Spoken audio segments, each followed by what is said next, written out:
ఈరోజు సమాజంలో బంధాలన్నీ అంతరించిపోతున్నాయి. రక్త సంబంధాలు తెగిపోతున్నాయి. ఎవరికి వారు యమునా తీరన్నట్టుంది. అక్కకు చెల్లి లేదు, తమ్ముడికి అన్నయ్య లేడు. అసలు ఈ బంధాలు ఎందుకు తెగిపోతున్నాయి?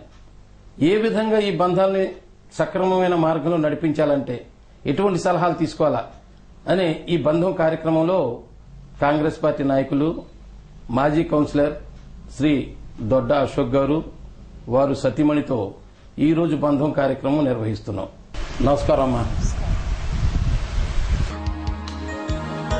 మీ చిరునవ్వుల స్వచ్ఛంగా Shri Venkatrama jewellers 916 KDM hallmark mega AC showroom ప్రత్యేకంగా మీకోసం సరికొత్త ఆవిష్కరణ రేట్ ట్యాగ్ తో 11 నెలల ప్రత్యేక పొదుపు పథకం శ్రీ వైభవ్ లక్ష్మి సేవింగ్ స్కీమ్ లో చేరండి. 12వ ఇన్స్టాల్మెంట్ ఉచితంగా పొందండి. 1000, 2000, 5000, 10,000 చాయిస్ మీదే, బంగారము మీదే. స్వచ్ఛమైన బంగారం, ఖచ్చితమైన నమ్మకం. Shri Venkatrama jewellers. Shri Venkatrama jewellers proprietor Rayapudi Venkatramarao, Rayapudi Ranjith Kumar, Gandhi Chowk, Khammam. Madam గారు, ఈరోజు సమాజంలో అనేక రకాల సమస్యలు ఉత్పన్నమవుతున్నాయి. అది మంచైనా చెడైనా సమాజంలో మార్పు రావాలంటే మహిళల పాత్ర ఏ విధంగా ఉండాలి? మహిళల పాత్ర చాలా అమోఘమైంది. అవును, మహిళలు చేయలేనిది ఏదీ లేదు. అవును. ఒకప్పుడు సమాజంలో కుటుంబాలన్నీ కలిసిమెలిసి ఉండేవాళ్ళు. ఎంతమంది పిల్లలు ఉన్నప్పటికి కూడా, అందరు పెళ్లిళ్ళు అయినప్పటికి కూడా ఒక కుటుంబంగా ప్రేమతో ఆప్యాయతతో కలిగి ఉండేవాళ్ళు. కానీ అది ఎందుకు ఈ విధంగా దిగజారిపోతుందో అంటే మనిషి యొక్క టైం అనేది స్పెండ్ చేయలేకపోతున్నారు ఈ యొక్క అనుబంధం మీద. ఎంత మెకానికల్ లైఫ్ అయిపోయింది. ఎంప్లాయీస్ అయ్యి జాబ్స్, పిల్లల చదువులు, వాళ్ళకంటే నేను ముందుండాలి, నాకంటే వాళ్ళు ముందుండాలి అనే పరుగుల్లో ఈ యొక్క బంధాన్ని మొత్తం తెంచుకోవడం జరుగుతుంది. కొంత సమయాన్ని కూడా ఈ కుటుంబాల కోసం వెచ్చించలేకపోవడం అనేది మెయిన్ ముఖ్యమైనటువంటి. అసలు దీంట్లో ప్రధాన కారణం పురుషులదంటారా, తప్పులు ఏదైనా సరే స్త్రీలదంటారా? ఇద్దరి ఉండొచ్చండి. స్త్రీలు ఉండొచ్చు, పురుషులు ఉండొచ్చు. మగపిల్లల్ని పెంచడంలో పురుషుల పాత్ర ఉంటది, స్త్రీల పాత్ర ఉంటది, ఆడపిల్లల్ని పెంచడంలో ఉంటది. ప్రేమ అనేది తల్లిదండ్రుల నుంచి ముందు పిల్లలకు రావాలి, తర్వాత ఉపాధ్యాయుల నుంచి రావాలి. ఈ అనేది ఏంటంటే మెకానికల్ లైఫ్. స్టడీస్ పెడుతున్నారు. స్టడీస్ విషయంలో గాని, కుటుంబాల విషయంలో గాని ఎవరిని ఎవరు పట్టించుకునేటువంటి స్థితిలో లేకుండా పిల్లల్ని ఒక సక్రమైన మార్గంలో నడిపించలేకపోవడం వల్ల ఈ బంధాలు అనేది తెగిపోతున్నాయి. ఈ మెకానికల్ లైఫ్ లో జాబ్స్ అవి ఇవన్నీ వెళ్లిపోతూ తల్లిదండ్రులను గాని, సహోదరులను గాని పట్టించుకోకున్నటువంటి జీవితాన్ని జీవిస్తూ ఉన్నారు. మేడం గారు, కొన్ని చోట్ల సమాజం గురించి గాని, కుటుంబాల గురించి గాని ఈ మధ్య కాలంలో మహిళలు ఎక్కువగా ప్రాధాన్యత ఇవ్వటం లేదన్నది సమాజంలో బాగా నలుగుతున్న మాట. దీని మీద మీ అభిప్రాయం ఏంటి? సమాజంలో మహిళల ప్రాధాన్యం ఇవ్వకపోతే అసలు సమాజంలో ఏది జరగదు. ప్రతిదీ సమాజంలో మహిళల పాత్రే ముందుంటది. పురుషులు వాళ్ళ ఒక పనుల వల్ల వాళ్ళు సమాజంలో అన్ని పనులు అయితే చేయలేరు.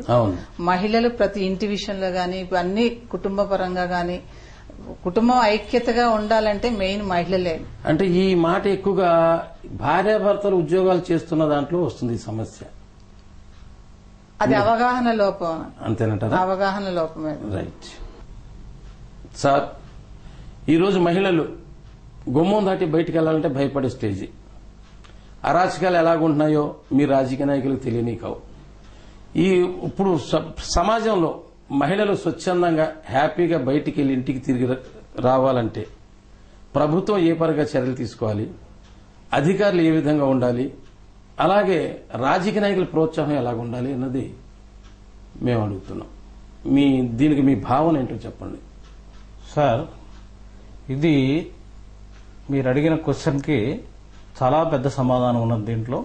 అది ఒక్కళ్ళ బాధ్యత అనేది ఒకళ్ళ మీద ఒకళ్ళు నెట్టుకోవటం కంటే ముందు సమాజంలో మార్పు రావాలి. సమాజం అంటే మనందరం ఉండేది సమాజం, అంతే కదండి. ఆ సమాజంలో పూర్తి స్థాయిలో మార్పు అనేది ఎడ్యుకేషన్ ద్వారా రాగలుగుతుంది. ఆ ఎడ్యుకేషన్ లేనప్పుడు వాళ్ళు ఏ విధంగా బిహేవ్ చేస్తున్నారు, ఏ విధంగా వాళ్ళ యొక్క నడవడిక ఉంటుందనేది దాంట్లో చాలా తెలియదు. ఆ తెలియని పరిస్థితులలో ఈ స్త్రీ ఇంటి నుండి బయటికి వెళ్లి క్షేమంగా రావడానికి చట్టాలు ఎన్నో ఉన్నాయి. ప్రభుత్వం గాని లేకపోతే ప్రజాప్రతినిధులు గాని అసెంబ్లీలో పార్లమెంట్లో ఎన్నో చట్టాలు చేస్తున్నారు. అంటే ఎన్ని చట్టాలున్నా జరిగే పనులు జరుగుతూనే ఉన్నాయి, సమస్యలు వస్తూనే ఉన్నాయి. మీరు అన్నది కరెక్ట్ సార్. ఇప్పుడు ఎన్ని చట్టాలున్నా ఎన్నున్నా సమాజం అనేది ఆమె చుట్టూ అల్లుకున్న వల లాంటిది. ఆ సమాజంలో మార్పు లేనప్పుడు ఆ చట్టం ఎంతవరకు వాళ్ళు ఏదైనా ఘోరం జరిగిన తర్వాత ఆ శిక్ష పట్టడానికి పనికి వచ్చేది తప్పనిసి వీళ్ళలో సమాజంలో మార్పు ఉన్నప్పుడు ఆ ఇంటి నుంచి బయటికి వెళ్లిన మహిళకి రక్షణ అనేది అప్పుడే ఏర్పడుతుంది. ఇంకోటి ఏంటంటే పూర్తి స్థాయిలో మనం ఒక 50% 60% ఎడ్యుకేషన్, భారతదేశానికి ఎడ్యుకేషన్ ఉన్నది. 40% ఎడ్యుకేషన్ లేని సమాజం ఉన్నది. అంటే ఆ లెక్కలు అయితే ప్రతి ఒక్కళ్ళు చదువు మీద దృష్టి పెట్టాలా, చిన్న పెద్ద ఆర్థిక ఇబ్బందులు ఉన్న వాళ్ళైనా సరే. అది వచ్చినప్పుడు చాలా మార్పు వస్తుంది. ఆ మార్పు అనేది చూడలేము అనిపిస్తుంది కొన్నిసార్లు ఈ మధ్యలో ఒక మా ఏజ్ కి. ఎందుకంటే ఎడ్యుకేషన్ అనేది మనిషికి విలువలను పెంచేది, సమాజం యొక్క నడవడికను నేర్పేది. ఇవన్నీ ముందుగా మనం చదువుకు ప్రాధాన్యత ఇచ్చినప్పుడే ఇవన్నీ సక్రమంగా జరగడానికి అవకాశాలున్నాయి. ఇంకొకటి మహిళలు కూడా ఈ టీవీ సీరియళ్లు ఇవి చూసినప్పుడు ఆ డ్రెస్సింగ్లు అవి కూడా వాటి వలన కూడా కొంతమంది ఇబ్బందికరంగా ఉండి కొన్ని సమాజంలో వీళ్ళు బయటకు వెళ్ళినప్పుడు వాటికి ఎదుట వ్యక్తులు వాళ్ళు విమర్శించి వాళ్ళకి వేరే విధంగా జరిగే అవకాశాలు ఉన్నాయి. కాబట్టి మహిళలాగా ఉంటే చాలా సంతోషం. మన భారత సాంప్రదాయ పద్ధతుల ప్రకారం ఉంటే ఇవన్నీ కొన్ని తగ్గటానికి అవకాశాలు, కొంత తగ్గటానికి అవకాశాలు ఉన్నాయి అనేది నా యొక్క అభిప్రాయం. మేడం గారు, ఈరోజు సమాజంలో కట్టుబాట్లు అన్నీ పూర్తిగా మారిపోయినాయి. అసలు ఎక్కడైనా లంగా ఓణి వేసిన పిల్లలు కనపడతారంటే అది కూడా కనపడటం లేదు. ఈ మార్పుకు కారణం ఏంటి? ఈ మార్పు రావడంలో తల్లిదండ్రి పాత్ర కూడా ఉందా? ఉంటే ఏ విధంగా ఉంది? కనీసం పిల్లల్ని మందలించరా అనేది కూడా సమాజంలో ఎత్తుతున్న ప్రశ్న. దీని మీ సమాధానం ఏమిటి? పిల్లల్ని కన్నా ప్రతి తల్లిదండ్రులు కూడా మా పిల్లలు మంచిగా ప్రతి ఒక్కరు మన్ననలు పొందాలనే ఆలోచనే ఉంటది. కానీ సంస్కృతులు మారుతున్నాయి. ఇతర దేశాలు చూడటం, టీవీలు చూడటం, సీరియల్ చూడటం, సినిమాలు చూడటం. ఆవిడ వేసుకుంది కదా నేను వేసుకుంటే ఏమైందని ఏదో ఒక అమ్మాయి వేసుకోగానే ఇక మిగతా పిల్లలు కూడా ఆమె వేసుకుంది నేను వేసుకుంటే ఏంటి అనే ధోరణికి వచ్చి తల్లిదండ్రులు కూడా వ్యతిరేకించి వేసుకునే పరిస్థితులు వచ్చాయి. తల్లిదండ్రులు దానికి కారణం ఏంటంటారు? పిల్లల్లో ఉన్న పెద్దల్లో ఉన్న తేడా పిల్లల్లోనే. పెద్దలు ఎప్పుడు కూడా మంచి కోసమే పోరాడతారు, కానీ పిల్లలు ఒకరినొకరు చూసి చదువున్నా లేకపోయినా చదువు లేని వాళ్ళు కూడా ఈ రోజు అమ్మాయి వేసుకుంది నేను ఎలాగైనా వేసుకోవాలి అనే ఆలోచనకు వస్తున్నారు. కానీ ఈ సమాజం పాడవుతుంది, నా మీద చెడు ప్రభావం వస్తుందేమో రేపు అనే ఆలోచనలో అసలు లేరు పిల్లలు. ఒకవేళ మనం వద్దని అన్నప్పటికి కూడా వాళ్ళ ఆలోచన అసలు మార్పు అనేది రావడం లేదు. ఇది ఎలాగే మార్పు రావాలంటే ఏం చేయాలంటారు? ఏం చేయాలంటే పిల్లల్లో మార్పు రావాలంటే ముందు ఎడ్యుకేషన్ అనేది, ఈ టీవీలు అనేవి మెయిన్ టీవీ సీరియల్స్ కానివ్వండి, ఆ తీసేటువంటి ఛానల్స్ అనేవి కొంచెం సాంప్రదాయబద్ధంగా ఉంటే బాగుంటుందని ప్రతి వాళ్ళు కూడా సీరియల్స్ కి ఎడిట్ అయిపోయి ఆ సీరియల్స్ లో ఎలా ఉంటే మేము అలా ఉండాలనే పొజిషన్ కి వచ్చారు. పిల్లలు తల్లిదండ్రులు కూడా ఇబ్బంది పెట్టుకుంటూ ఆ డ్రెస్సింగ్ గాని వాళ్ళు వేసుకుని తిరగడం వల్ల సమాజంలో కూడా చెడు అనేది వస్తుంది పిల్లలు. మేడం గారు, ఈరోజు చాలా మంది పిల్లలు చదువుకున్న వాళ్ళు అవ్వచ్చు, చదువు లేని వాళ్ళు అవ్వచ్చు, తల్లిదండ్రిని ఎదిరించి ఏదో ప్రేమ అనే పేరుతో పెళ్లిళ్ళు చేసుకోవాలని ప్రయత్నం చేసి అది విఫలం అయ్యేసరికి ఆత్మహత్యలు చేసుకుంటూ ఇటు తల్లిదండ్రికి అటు తల్లిదండ్రికి క్షోభ కలిగిస్తున్నారు. ఇది సరియైన నిర్ణయమా? దీని మీద మీరు ఒక క్లుప్తంగా ఒక సందేశాన్ని సమాజానికి ఇవ్వండి. సార్, ఇది ఆత్మహత్యలు చేసుకోవటం అనేది సరైనది కాదు. పిల్లలు విద్యను పూర్తిగా అభ్యసించేంత వరకు అవగాహన లేకపోవడం, ఆ మనసు అనేది మైండ్ అనేది మెచ్యూర్ కాకపోవడం, కొన్ని తెలిసి తెలియక చేసి తల్లిదండ్రులను ఒప్పించలేని పరిస్థితిలో ఆత్మహత్య చేసుకుంటున్నారు. కానీ అది తల్లిదండ్రులకు ఎంతో క్షోభ.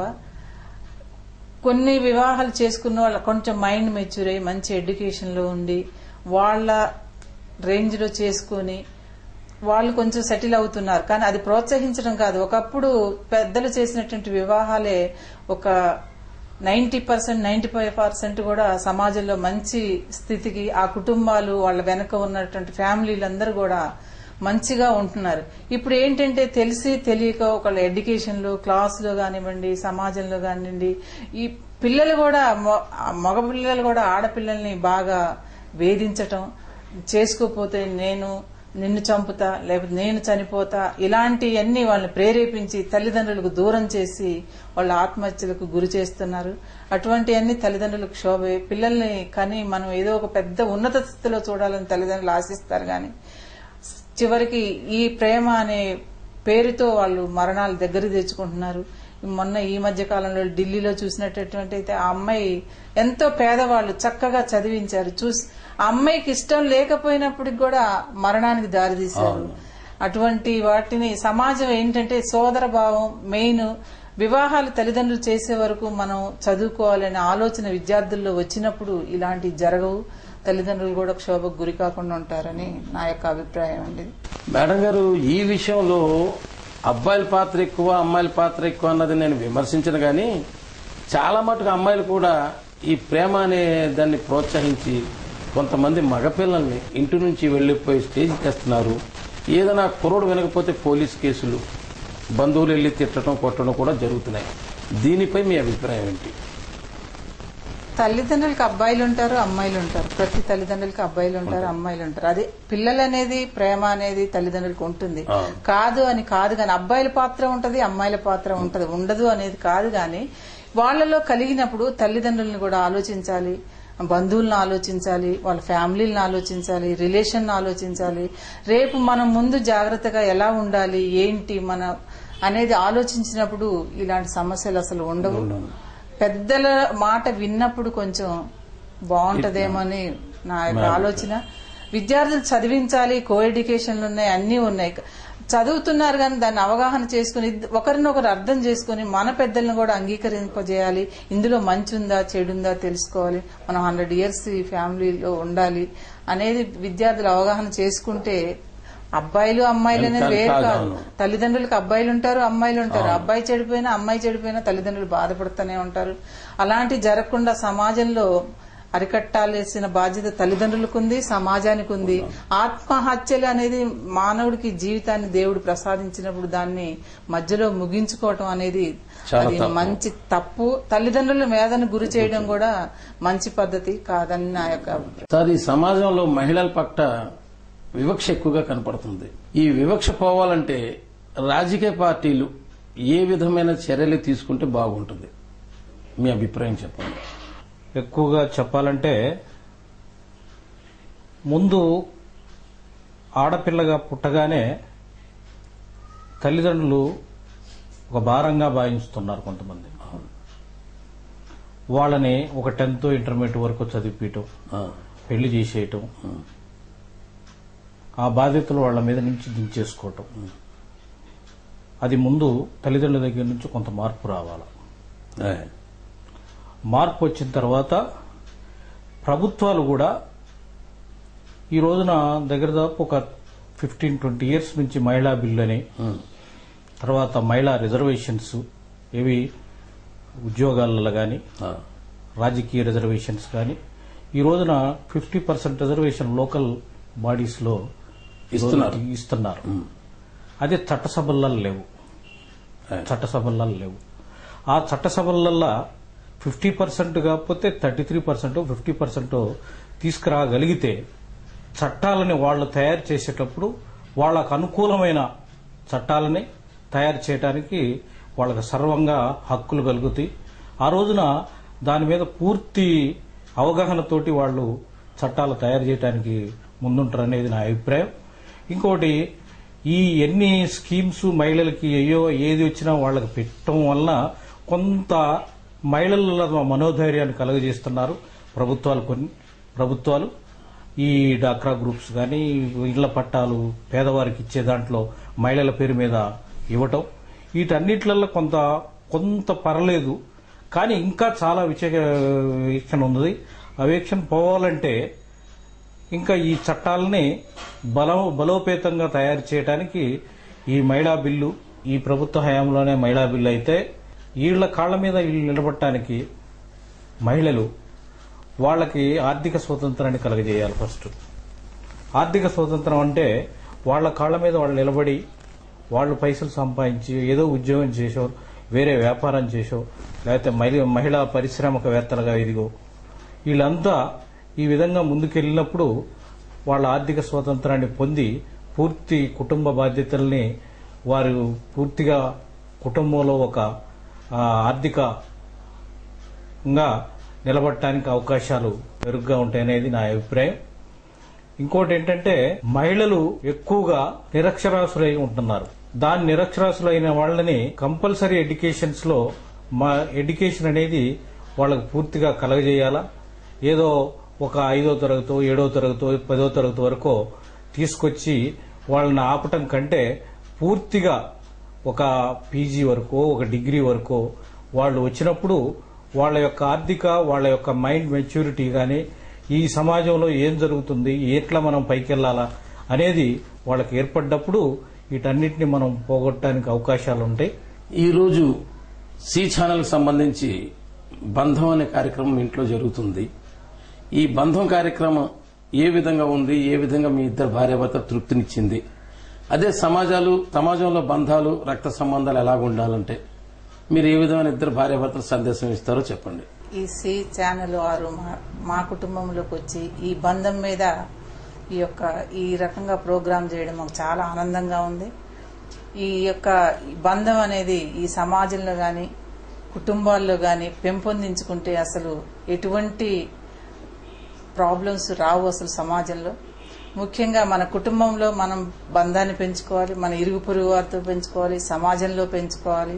ప్రతి ఒక్కరిని నేను అనే నా శరీరం ఎలా అయితే నేను ఇది చేసుకుంటున్నానో ప్రతి ఒక్కరు కూడా అదే విధంగా మన సహోదరులు లాంటి వాళ్ళు అని ఆలోచించినప్పుడు సమాజంలో ఎటువంటివి ఉండవు. ఇటువంటి సి ఛానల్ ద్వారా సమాజానికి ఇటువంటి ప్రోగ్రామ్స్ నడిచినప్పుడు చూస్తే చాలా మంది కూడా మార్పు వస్తుంది. ఇటువంటి ప్రోగ్రామ్స్ ఇంకా ముందు ఎన్నో జరిగితే చాలా బాగుంటుంది.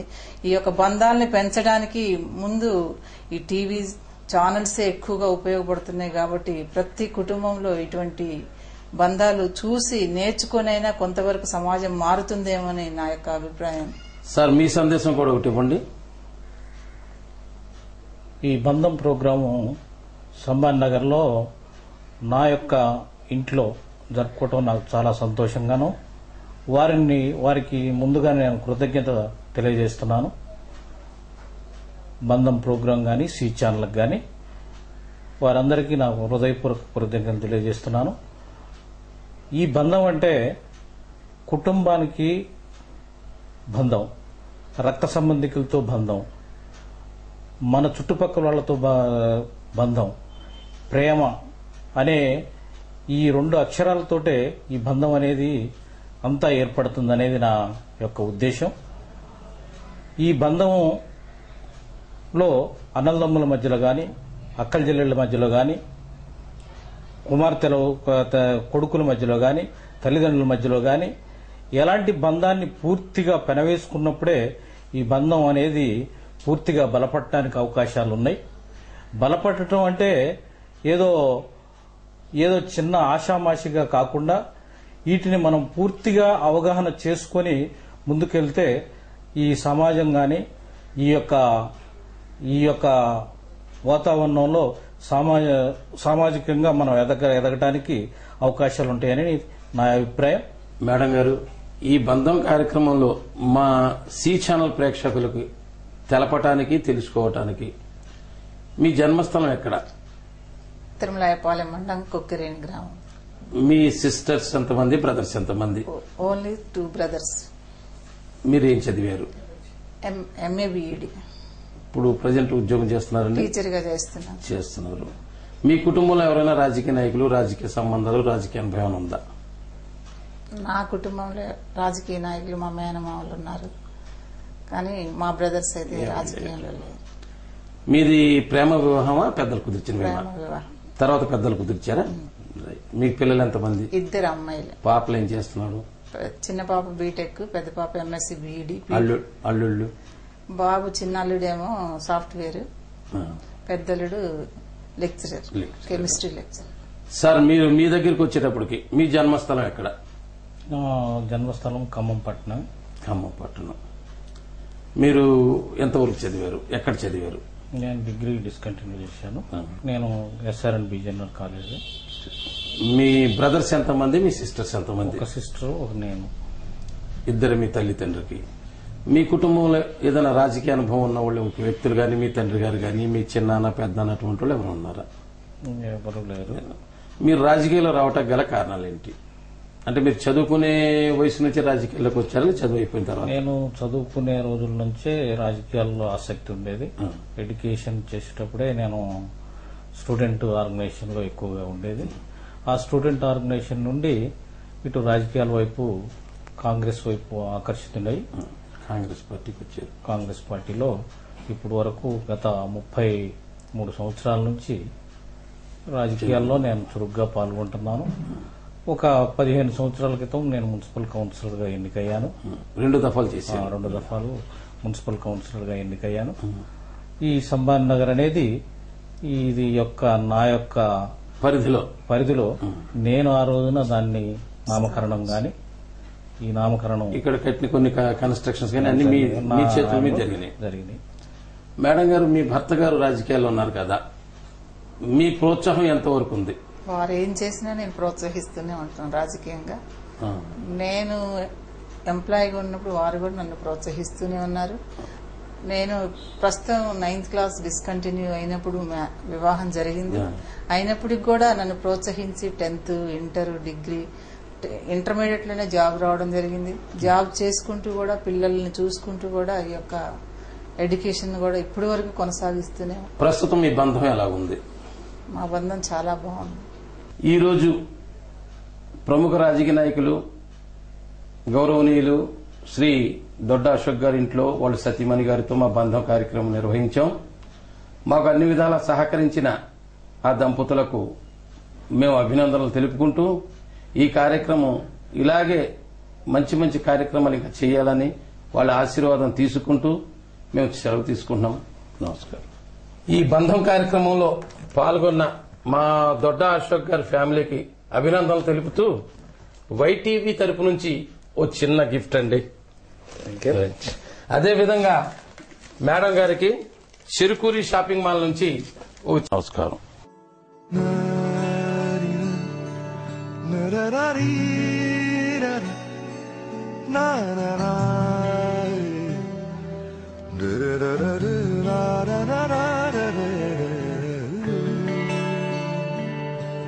Da da da dee